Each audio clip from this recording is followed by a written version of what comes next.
It's Chelsa Messenger with Picks and Parlays. We're talking college hoops, and we've got a good one. Baylor and Texas going head to head. It's Super Bowl week, and we've got a super code for you. The code is SUPER for 20% off the entire website at picksandparlays.net. Baylor road favorites here -6. The total is 144 and a half. The Bears are 16-0 on the year, 12-4 against the number. Meanwhile, Texas is 11-3.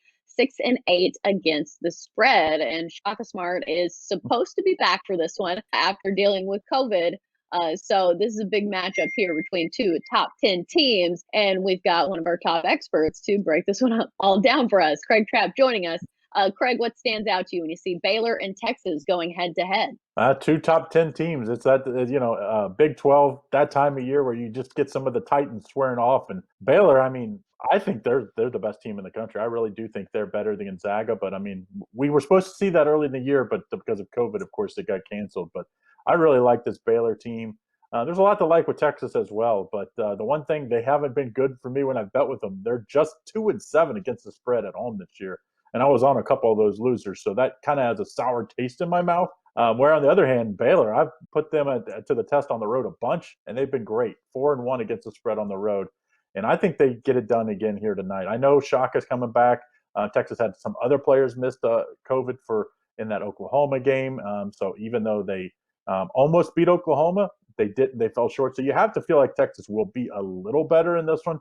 But I just think Baylor's that good. And it's not just about the offense for Baylor. Their defense is probably the most consistent team in the country. I think, a lot of these games are also wide margin games, and they're still, their defense is still pretty consistent even at the end of these games. And I think that's the key here. I like Baylor's defense more. No fans in Texas, or not enough to really matter. So at any of these games. So I'm going to take Baylor -6 in a great matchup for Big 12 Tuesday action. Right. And you mentioned defense, but one trend that I do notice, 4 straight overs for Baylor and 7 straight for Texas. Then you see a total of 144 and a half. Any leanings on a total? Seems a little high, because I think if Texas is going to beat Baylor, it needs to be a more possession by possession game, because Baylor's just more talented on offense. They're deeper and more talented. So I would think Shaka Smart, he's a pretty good, he's a smart coach, not just his name. He's pretty smart. I would imagine he'll slow this game down, and I would lean towards the under here, as I think if you're going to beat Baylor, it's got to be in the 60s if you're Texas. I think if it gets into the 70s, I think Baylor wins by, 8 to 10. They might still, even in the 60s, win by 8 to 9 points. But I just think Texas, that's their only chance. I think it'll be really slow early. So I would lean towards the under. But my better play going to be on Baylor. They've just been money for me on the road this year, and I'm going to continue to ride with them. 4-1, like I said, against the spread on the road. And that's the key again here. Baylor gets it done on the road. All right, that's going to do it for our college hoops talk here on Picks and Parlays. Great stuff from Craig Trapp. As always, Craig, thanks for joining us.